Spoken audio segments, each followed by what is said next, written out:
Le Grand Matin Sud Radio, 8h-10h, Benjamin Glaise. 8h55 bientôt sur Sud Radio. La parole aux auditeurs, la parole à vous au 0826 300, plusieurs sujets de l'actualité qui vous font réagir. On parlait de Nicolas Sarkozy tout à l'heure avec Chloé Morin à propos de son analyse sur la victoire de Donald Trump. Nicolas Sarkozy a par ailleurs dit que la France n'avait pas les moyens d'avoir 1 million d'enseignants. Ça vous fait beaucoup réagir sur le compte Twitter Sud Radio. Vous êtes très partagé. Il a raison pour 44% d'entre vous. C'est scandaleux pour 42% d'entre vous sur notre compte Twitter Sud Radio. Pour en parler, nous accueillons Xavier de Bordeaux. Bonjour Xavier. Bonjour Benjamin. Bon, bienvenue sur Sud Radio. Jour chômé pour vous aujourd'hui, en ce 11 novembre ? C'est ça, aujourd'hui c'est journée en famille, puisque c'est un jour férié en hommage, en mémoire à nos aïeux qui ont sauvé notre pays. Mais oui, 11 novembre effectivement. Alors, vous souhaitez réagir à ces propos de Nicolas Sarkozy qui estime, je le rappelle, que la France n'a pas les moyens d'avoir 1 million d'enseignants. Ça vous fait réagir, ça vous choque ou vous pensez qu'il a raison, Xavier ? Oui, ça me fait réagir, effectivement. Alors, en ce jour, justement, où on salue la mémoire de nos aïeux, on peut saluer la bêtise et l'ignorance de Nicolas Sarkozy, qui a quand même été président de la République, donc c'est assez fâcheux de sa part de méconnaître à ce point-là le métier d'enseignant et l'utilité. Alors qu'il dit justement qu'en tant que président, il le connaît bien, ce métier d'enseignant, puisqu'il a été aux responsabilités. Oui.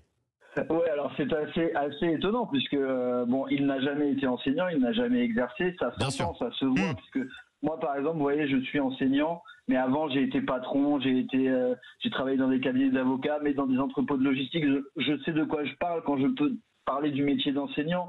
C'est un métier qui est difficile, qui est exigeant, qui est mal payé et qui nécessite d'avoir une véritable envie de transmettre du savoir pour le bien-être de notre pays et de nos enfants. Voilà ce qu'est le métier d'enseignant. Donc ça relève davantage d'une ambition sacerdotale, j'ai envie de dire, que d'une volonté de faire du fric, comme ça a été le cas pour Nicolas Sarkozy. Rappelons que Nicolas Sarkozy, c'est quand même la parabole de l'homme qui veut devenir plus riche que les autres, donc avocat d'affaires, maire de Neuilly, et ensuite, une fois élu président de la République, la première chose qu'il a faite, rappelons ça, c'est important, c'est d'aller sur le yacht de Vincent Bolloré, le milliardaire français.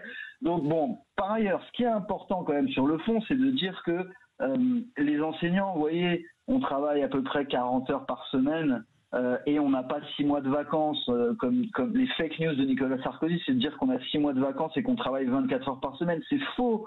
On travaille en moyenne une 40aine d'heures par semaine et on a 4 mois de vacances. Mais pendant les vacances, moi par exemple, les vacances de la Toussaint, j'ai dû corriger des copies. J'ai dû préparer des cours. J'ai pas passé. Vous avez travaillé pendant ces vacances, j'ai pas passé 15 jours à me toucher les roubignoles. Faut arrêter de raconter n'importe quoi.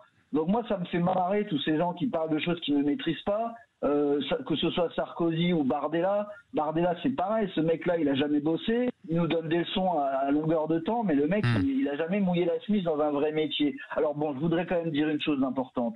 Au-delà de ces farfadets qui pensent pouvoir représenter la France et les Français, quand même ce qui est important de dire, c'est que l'école, c'est l'avenir de notre pays. Et que si on veut que la France reste une grande puissance dans l'avenir, il faut qu'on donne les moyens à l'école de former des esprits libres et des esprits compétents.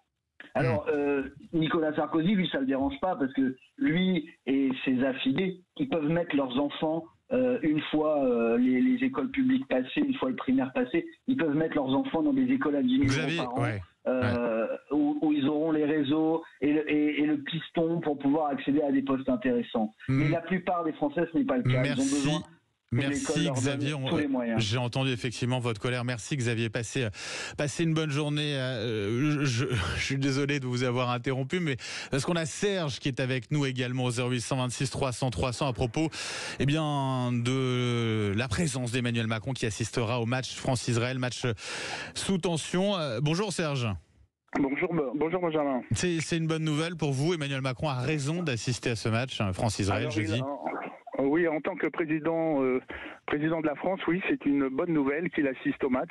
Et j'espère qu'il y assiste pour la France et pas forcément pour Israël, parce que s'il voulait apporter un petit peu de génie dans sa présidence, il aurait eu un Gemini Cricket, Yacine Bellatar, qui l'aurait conseillé d'aller à la marche contre l'antisémitisme en octobre-novembre de l'année dernière. Maintenant qu'ils viennent pour apporter son soutien aux Israéliens qui ont été attaqués à Amsterdam, voilà. Ils pourraient faire autre chose que de dire que les soldats israéliens font des actes de barbarie à Gaza ou au Liban. Et au Liban, c'est parce qu'il y a le Hezbollah, mais si le Hezbollah était en Syrie, il aurait attaqué une partie de la Syrie. Vous, Serge, c'est un symbole important qu'Emmanuel Macron soit présent, mais pas suffisant, quoi, en gros. Non, c'est absolument pas suffisant. Et j'aurais peut-être tendance à dire qu'il agit comme une girouette. Il y a 2 semaines, je veux plus envoyer d'armes alors qu'il en envoie pas, et que ça me fait penser au monsieur précédent qui dit que les gens ils savent pas de quoi il parle. Monsieur le président, il savait pas qu'on n'envoyait pas d'armes en Israël. C'était un appel surtout pour les autres pays, Serge. Non, c'était pour le sien aussi. C'était pour le nôtre. Mais j'ai bien compris que c'était pour les autres aussi. Mais qu'est-ce qu'il propose? Qu'est-ce qu'il propose d'un État qui a eu 1200 personnes massacrées, violées, tuées, brûlées? Il propose quoi? Franchement, est-ce que vous croyez qu'une population elle va se laisser massacrer 1200 personnes et qu'ils vont dire c'est bon, excusez-nous, bon. Voilà. Serge, merci d'avoir été avec nous. Ça fait réagir effectivement Emmanuel Macron qui sera quand même présent, qui assistera à ce match jeudi France-Israël. Si ça vous fait réagir, d'ailleurs, vous continuez de nous appeler 0826 300 300. On débattra dans quelques minutes avec Éric Revel et Chloé Morin. Merci Serge, passez une belle journée.